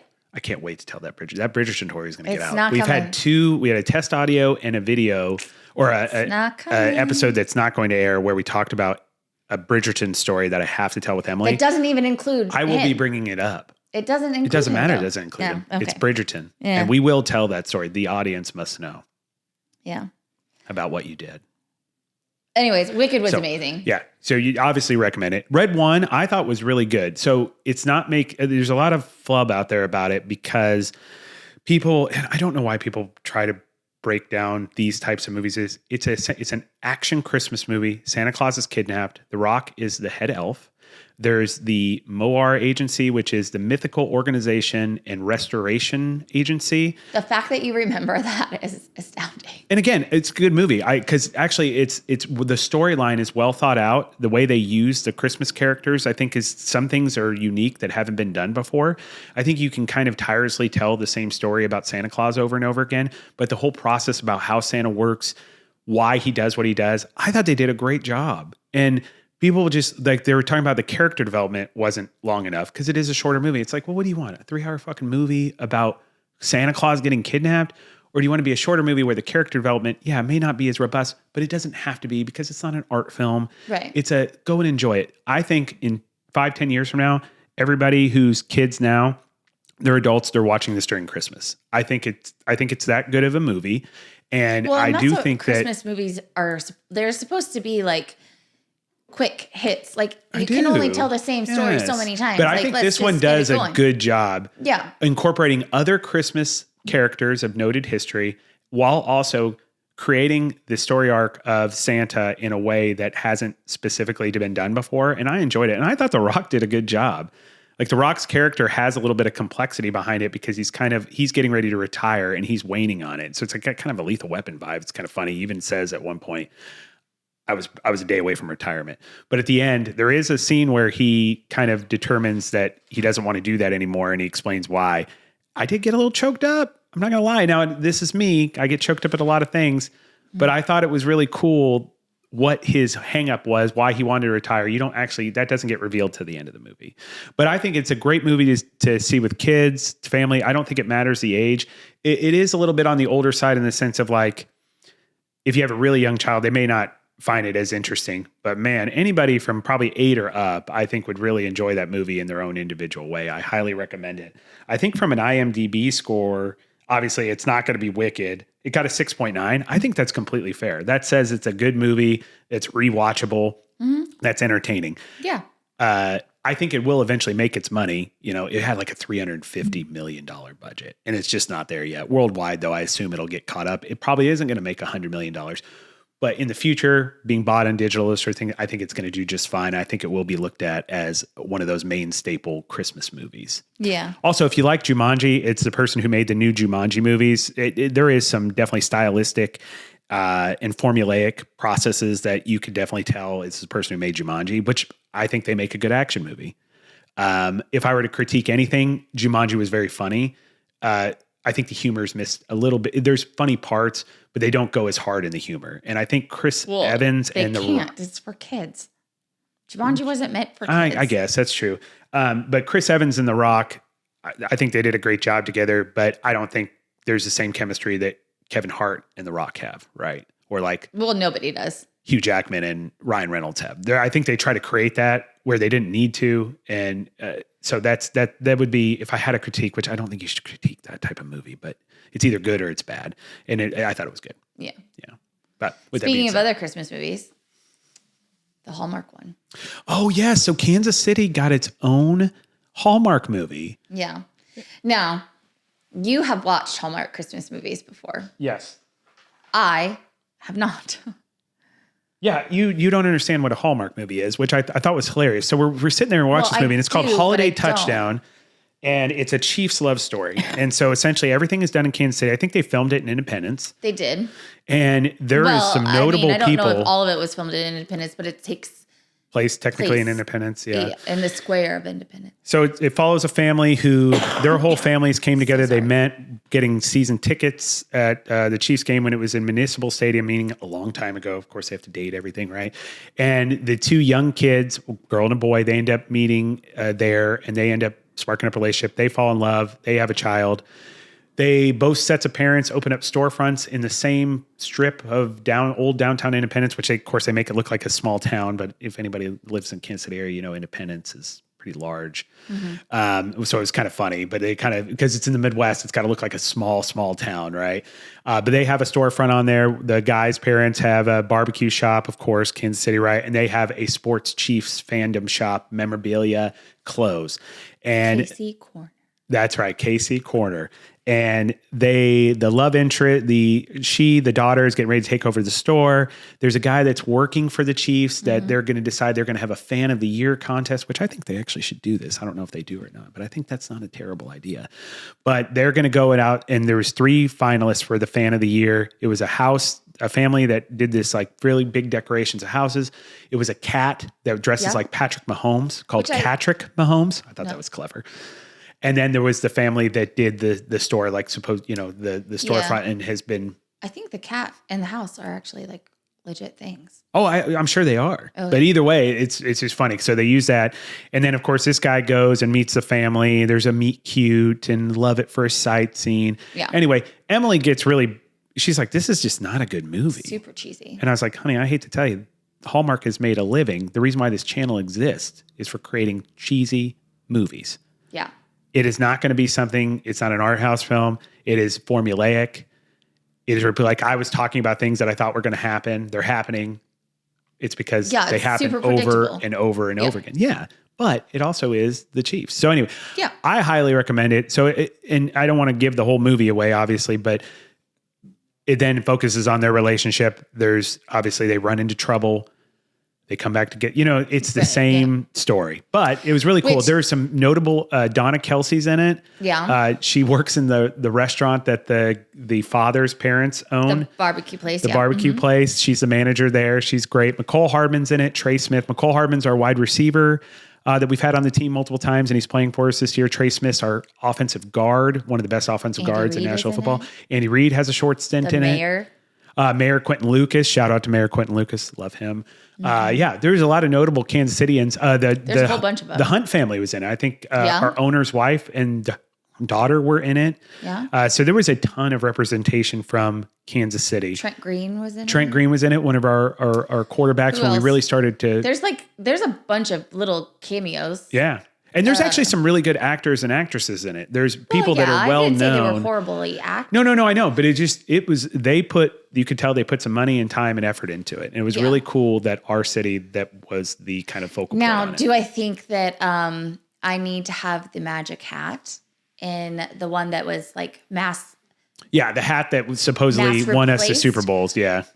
No, but do I want the knitted version of said magic hat that was not mass produced? Yes. The one that says Paul on it. Yeah. Mm-hmm. I want one that looks just like the original one. Yeah, and highly recommend. The guy who played Santa Claus, I think, did a good job, which you were like, he looks familiar. I know, I can't remember his name again. If anybody's seen the movie from 1993 called The Program, which follows a East Coast Southern football team, college team. And of course, it's like a raw look at it, kind of like an Oliver Stone-esque type of view of college football and the problems that come along with it, and then the pressures to win. He plays the right offensive tackle is the guy that plays Santa Claus in that. And of course, Santa has a big incorporation in the show and the magic of Christmas. Yes. So if you enjoy Hallmark, you enjoy Christmas.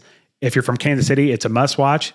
If you don't hate Kansas City, or if that's not something that's a turn off for you, I'd highly recommend it. So much more of Kansas City. Like, I think they could have done, like, they did the talk Crown about the Center plaza stuff, and they did the plaza. You can only hit so much. But like, you can only hit so much. It's because it's our town is why we feel that way. If this was Chicago, we'd be like, oh, that's cool. It's Chicago. Look at the building. That's so Chicago. Gets everything. I know, but that's my point. It's because it's our city.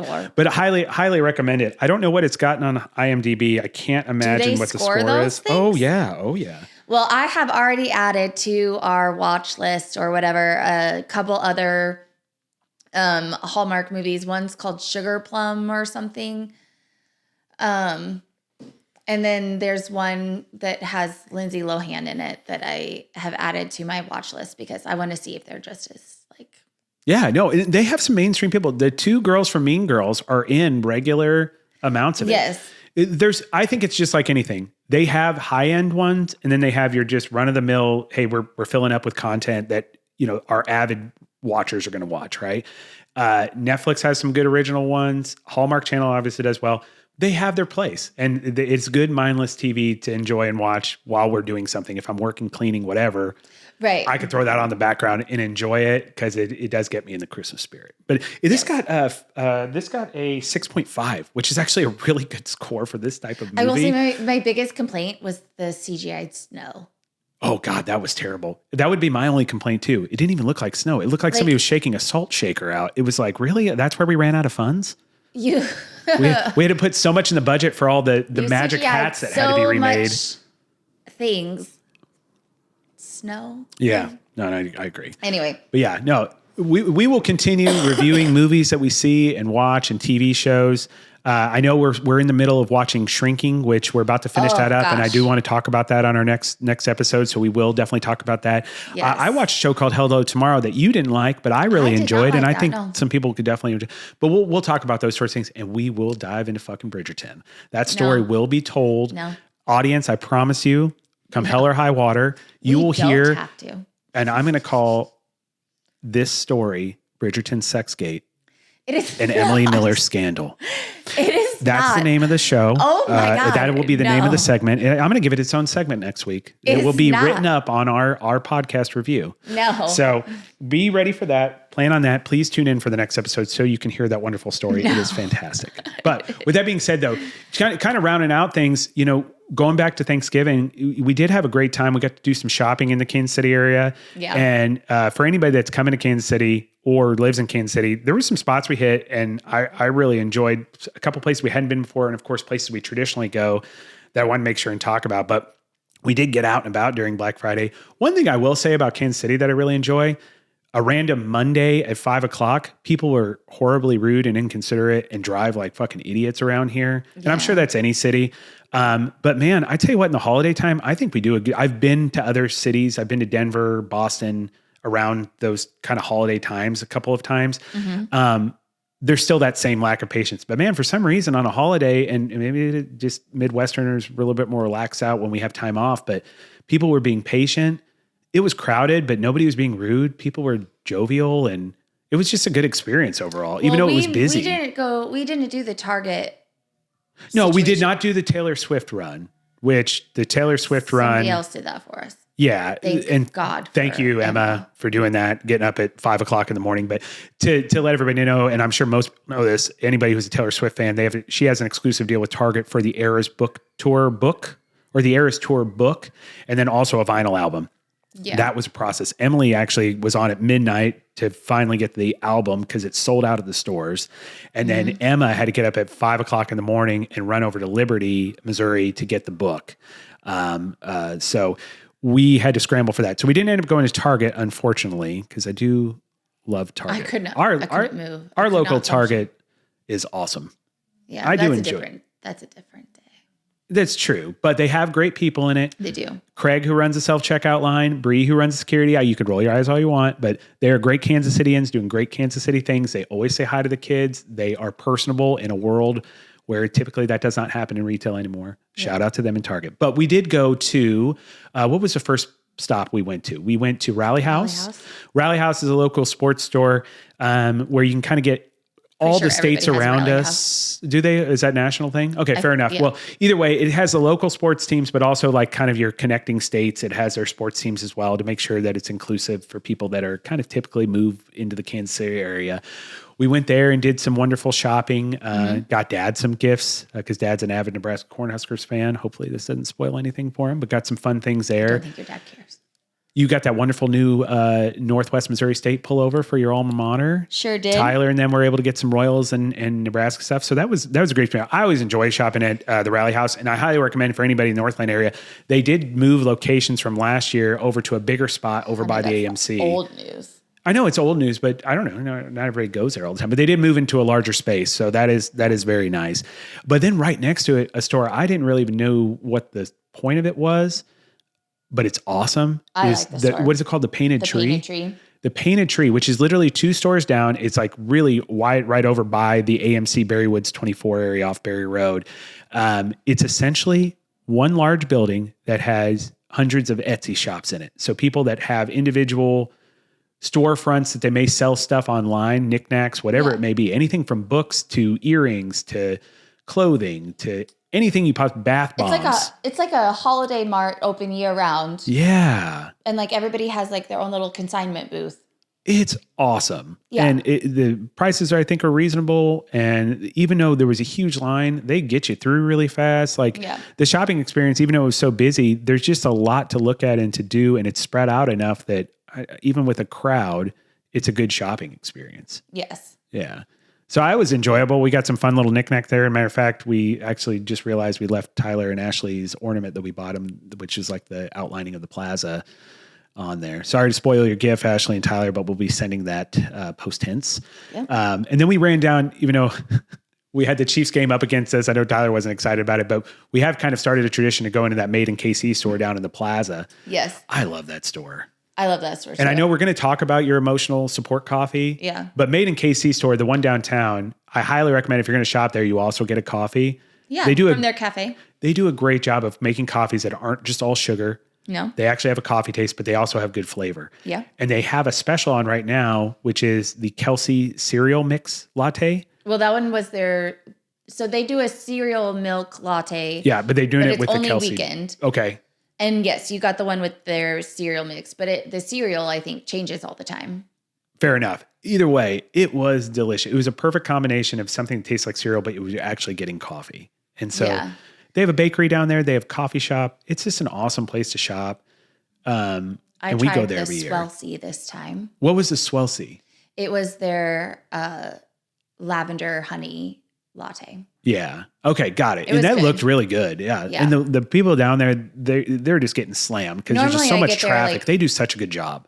Normally I get there with like walk in Paris or something, the Paris something, which is normally just cinnamon and hazelnut. Yeah. And if you don't like coffee, they also have a bar there too that functions. They do have a bar. Which is it's just a great shop. Like if you're coming to Kansas City or if you live in Kansas City and you haven't been there yet, you need to go down to that store because it encompasses everything about Kansas City that we absolutely love. Local beers, coffee, the shopping, the Chiefs. Creators. Yes, absolutely. Yeah. It's a great store. Yeah. Yeah. There's a lot of other really awesome stores that support like small business Kansas City that we love to shop in. So we'll continue to shout them out too. Well, and with that being said as well, I know that we want to have a segment about just our coffee experience. And when I say our coffee experience, coffee it's important for me, but it is a very important staple in your life. And to me, I think coffee saved your life in certain ways. I think how do I word this? You will never regret not having a cup of coffee with someone. Agreed. A cup of coffee or tea. I'm weird. I like both. Oh, I said it. If you take the time to sit down and have that with someone, you are taking an investment. Like you're investing yourself into that person for a moment in time. And I think that is something you will never regret doing. And a cup of coffee or a cup of tea will always be a good neutral thing to do that with. Yeah, having a cup of coffee is kind of like a meeting. Yeah, it's just a way of breaking. Like when you say break bread, having a cup of coffee is kind of really the breaking bread of our world now. But it's also like a very, very important part of my like morning ritual. Oh, absolutely, yeah. And I think so. What's great about that is we have been branching out more because of the show. Mm-hmm. Do we have to go get a cup of coffee somewhere we don't? Because you do get. We have. Here's the thing. An emotional cup of coffee with me at all times during the day. Absolutely. It's like a comfort blanket. Absolutely. We do have, I will say, we're going to talk about independently owned coffee shops, but we do have, one thing I think we're spoiled with, our local Starbucks here right off Berry Road. We have, that store is fantastic. Sam, who works there, is an amazing human being. Now you think, you actually met her for the first time the other day. You think you might have gone to high school with her. I'm going to have to ask her about that next time. I really do think I did. So you think she's a Northwoman? Northwoman. And she is fantastic. She always comes. She always says hi to the kids. She's just a personable person. Thing. You think I'm flirting? That I don't know if I went to high school with someone or not. You went to high school with like people. You graduated with like 600 people. Right. It's not like me. I know everybody I went to high school with because you graduated with a little over 150 people. Just like there was somebody on. There was a coach on Seamus's team, or a player on Seamus's team, who's dad looked familiar and I couldn't figure it out. And then Jillian was the one who was like, you know who they are. You went to school with them or something. He was in your class. St. Charles? No, high school. Oh, in Oak Park. Yeah, see what I'm saying? Yeah. And I was like, how do you remember that? But I don't remember that. But she had it tied to like somebody else in the family. And so like, that's how she knew. But that's a cool thing about the city, even though it's a city, it's smaller. You have all these small towns around it, and it is a smaller town. You do run in and overlap quite a bit. But Sam is wonderful. I don't know if she's a manager there, but she always seems like she's in charge to me as far as getting things done. And she's always so personable. I really enjoy her. Of course, you always say I'm a flirt with people, but anytime I can talk to somebody and be personable with them, especially in that type of environment experience, it always makes me enjoy it more. Yes. And we have that. The Dutch Brothers experience too. They have a lot of younger kids working there, but man, again, gives re-faith in humanity in the sense of like, everybody was always like, oh, the younger generation, they're not as good. There's always that kind of commentary. Yeah. Now, if you go to Dutch Brothers, those kids know how to interact with people. They know how to provide customer service. They do. They create a very fun atmosphere. A lot of hope for this upcoming adult. And then scooters too. The girls, I don't ever see guys working in scooters. It seems to be a very female-dominated coffee shop. Oh, have you really? Well, not me. And the one that's right over by Zona Rosa, those kids they do a great job. The mainstream coffee shops that are commercialized and corporate, I think we're kind of spoiled here. I think all of them do give great customer service, great coffee. But that's not what this is about. This is about branching out, seeing different coffee shops, right? Yeah. And we have seen a couple in the time that we've kind of started getting the podcast together, the show Do We Have to together. Head Rush Coffee was one of them, right? And that's located right off North Oak. There's one on North Oak and there's one in Briarcliff. Yeah, it's off of North Oak Traffic Way in Gladstone, 7108 North Oak Traffic Way. They also have a location, 4115 North Mulberry Drive in Kansas City, Missouri, and can be reached at headrushroasters@gmail.com. So they actually, I thought their coffee, I think I had like a French toast coffee. Of course, this was during the fall. This was, a month or two ago that we went. Yeah, you had like their maple French toast latte. So you had like the fall one. I thought it tasted good. I'm always looking for a good balance between sugary and coffee. And sometimes, especially the corporate driven ones, can be like all sugar or it's just not enough flavor. Where I want more coffee than... And what did you get? Because you're kind of tricky because you have the gluten allergy. I do. So I can't really try a lot of stuff. Yeah. But so that's why it's always important to find a good coffee spot. And I thought Head Rush was good. So I just did a normal latte with vanilla and cinnamon. Did you like it? Absolutely. Yeah. And the folks there were very interactive and they were a lot of fun. It's kind of like a small kind of hole in the wall little spot. I think it used to be like a fast food place that had a drive through. Yeah. And for the life of me, it was like a taco place, like an independently one. It was not a corporate chain one. I don't remember what it was growing up, but it was when we were kids. It used to be there. Yes. I think they've done a great job with the transition. But I cannot tell you for the life of me what restaurant that used to be, but fair enough. Anyways, no, I think they did a great job. I think they have really good coffee. I prefer the location on in Briarcliff. Mulberry. Just because there's more space. Yeah, you're right on. North Oak's kind of a busy road. There's a lot of things going on the right and left side of it. A lot of small shops. Sit and enjoy your coffee. They do have a sitting space in the small location, but to your point, you're right. Mm-hmm. Briarcliff is probably, if you're looking to go set up shop, read a book, sit with your family, work or anything. If you're looking to get a coffee and go, the North Oak location is probably better. Probably, but I highly recommend it. It was very good, and I loved the customer service. They were good people. Yes. Yeah. The other one we went to, so we used to have in the Northland area, there used to be a mall, Metro North Mall. Mm-hmm. So anybody around here is very familiar with it because I spent a lot of the time as a kid there. I guess you didn't. Well, I did. I just didn't do it on my own the way you did. It wasn't like my parents left me there when I was 6, but like when I was 14 or whatever, they dropped me off with their friends. There used to be a movie theater in there. No, that didn't happen. And we'd walk around and, go to the different shops to give you a few bucks, and you get some food or a pretzel or something. You walk around all the fun stores that are closed now. Place. Yeah. I don't remember the name of it, but it wasn't an Annie's, but it was like its own little spot. But there was a great New York pizza place. There's arcades at one point. Oh yeah, Topsy's. There you go. Yep. Mm-hmm. Yeah, everything you can. I love indoor malls. I just miss them so much. Oh, I don't miss it. Fair enough. And that's fine. But anyway, over in that area, they basically tore down the mall, and what they've been building up. They built up like a Topgolf competitor, which is called Hot Shots. So it's the same thing as Topgolf. T-Shots, sorry. And that's there. And then right in front of that is a strip mall that has storefronts, but then it has apartments on it. And then there's some apartment buildings. Dutch Brothers is right over there, but there's also another coffee shop, an independently owned one. And this one's really cool.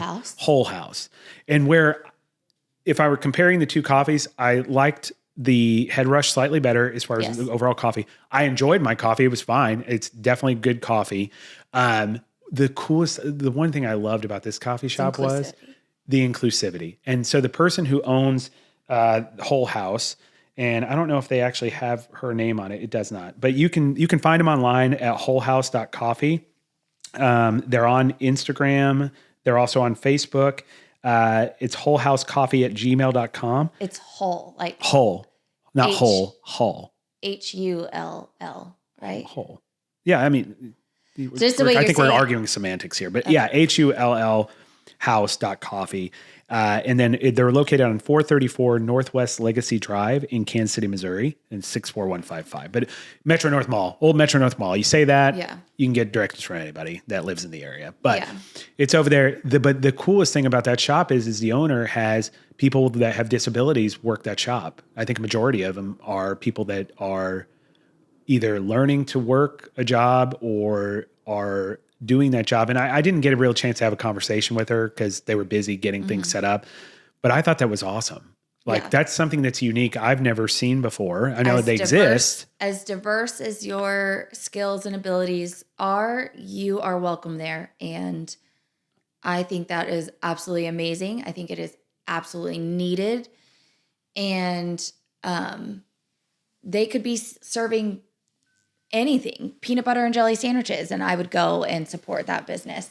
And it's actually, the storefront's really nice. There's plenty of space. It's decorated beautifully. It's one of the best decorated coffee shops I've ever been in, any city. Mm-hmm. It's beautiful. The owner's right there and involved in the day-to-day, which I think is important for a lot of, especially independently owned coffee shops. And then, if you're a family that, I don't know the background on it or if they have openings or anything, but obviously it is a conduit. If you have a child that, occupational therapy is a part of your everyday life, that's something that you could look into that could benefit them as far as getting their first job or learning how to do a job. And it seems like they're just, I don't know, everybody in there seemed happy and exactly. Happy to help, happy to learn, happy to be there. Yep. And it's an environment that's designed to create success for kids that are looking to do kids, adults, whoever. There was various ages too, which was a really cool thing. So there is nothing negative about that. What did you get there? I got the s'mores latte. Now, what I will say though about that latte, even though I enjoyed my latte slightly better at Head Rush, and that's not a knock by any means. What I thought was amazing is they put like the cereal on top of it, the graham cracker cereal, and it stayed crunchy. I don't know how they did that. Some sort of witchcraft. I did take a photo of that, so maybe we can upload that. Once we get our socials created, assuming we ever get video of this show, we'll definitely do that. I think that sounds great. Yeah. But I know we did take a pretty picture of that, and we definitely should post that. We should, you know what? That should be a reason why we create the social this week and get that picture on there for the second episode. Yeah. We should do that. Got it. Yeah. But what did you end up getting?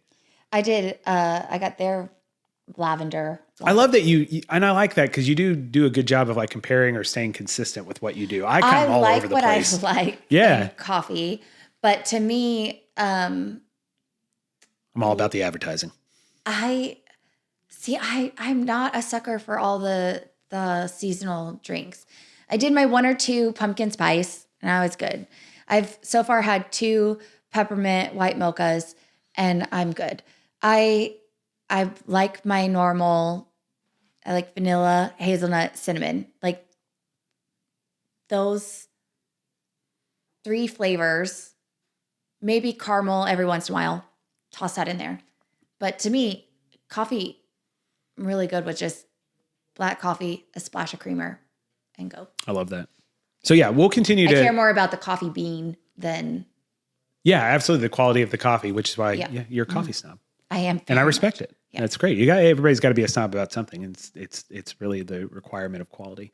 Yeah. But yeah, we'll continue to go. Again, we're going to make that a weekly thing too. Now, if there's anybody that's listening that has a coffee shop, or knows of somebody that has a coffee shop, or just has tried something independent that they would like us to try, shoot us a note. We'll go, and we'd be more than happy to talk to the owner or anybody get a background on the coffee shop. Absolutely, we'll go, and we can go outside if it's a suburb of Kansas City, whatever it is. I mean, we'll go and check it out. all the way out to like Strawberry Hill for coffee. Yeah, absolutely. We'll do it. We love coffee. I've been out to Lee Summit for coffee. That train whistle stop or whatever it is, coffee. Which love to go back there and review that. So yeah, just drop us a line. We'd be more than happy. And that's anything Kansas City wise, restaurant, whatever. We're going to talk about specifically coffee, but we will continue to highlight Kansas City. Yeah, Sean does not have food allergies. Nope. So he can eat I am anywhere. down to clown, as they say back in the 90s.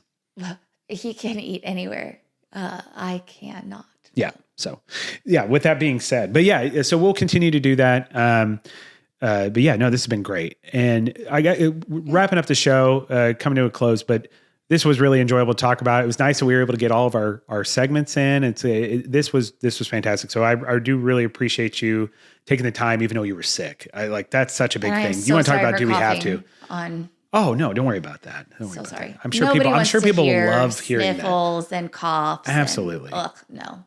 But no, guys, again, we are on we have a website, dowehavето.com. I'll post up kind of an overview of the second episode as well. We'll also provide links to all the things we discussed today, right? So I'll make sure and get one on there for Whole House or Hell House or Hull House, however you want to call it, as well as Head Rush. And then the movies and the books that we talked about, I'll make sure there's Amazon links for the books in case you're interested in buying them. We don't get any money on it. Just feel free to, we just want to pass along the love of the book. And yeah. So with that being said, and then also in our upcoming next episode, we do plan on actually having that available on our YouTube channel in a physically recorded fashion. So we are going to be using the wonderful iPhone 16. We went to T-Mobile, our local T-Mobile shop in Zona Rosa, worked with a wonderful woman named Naisha. Am I saying her name right? Naisha. I'm so sorry, Naisha, if I messed that up. And her wonderful manager, Brittany. Naisha was fantastic. She looks like Zendaya. She's like a Kansas City Zendaya. Just beautiful girl. But the most amazing, well-spoken. And I'm sorry, I'm not trying to go off on a diatribe here because I know you're going to roll your eyes at me because this is just who I interact with people. I like to get to know them. She is a human being that, and I said this when we were talking about this. She will succeed. She could do anything. The fact that we were blessed enough just to get her advice on phones, I love studying people in history. Didn't need advice on phones. We had a broken phone that we needed to get fixed. Well, yeah, I guess. And she was just talking about a bunch of different things. But my thing is, when I study, one of the things I find fascinating about history is there's people in this world, there's kind of a written script for how somebody's successful. And it's like personality traits and traits that they do. And confidence is one, kinesthetic learners. And when we were getting to know her, one of the things I asked her towards the end was when you learn something, because she was just talking about doing all these different kinds of things you wouldn't expect. When you learn, how do you learn? And what was her thing? She's like, I just have to jump in and do it. Yep. I am a full believer. If that woman's running the country one day, it would not surprise me. Absolutely. But shout out to her. Shout out to T-Mobile and Berry Road. I highly recommend that one. That's a great, some people are iffy, wishy about phone services. I think it's always a quick experience. They give a lot of good information. We always usually get somebody that's very personable. Highly recommend. But we're going to be using our iPhone 16s now to record, so we won't have to worry about them turning off like our wonderful cameras. So be on the lookout for our YouTube channel, which is also on our website, dowehavето.com. And of course, we're available on Apple, Amazon, Spotify, where you get most of your content in regards to podcasts. So look out for the more upcoming episodes, and we'll be out there on our YouTube channel. Have a great day, everybody. Wake up, I'm about to Love you. shake up every little thing, show you all that we can be. Come dance in my glow.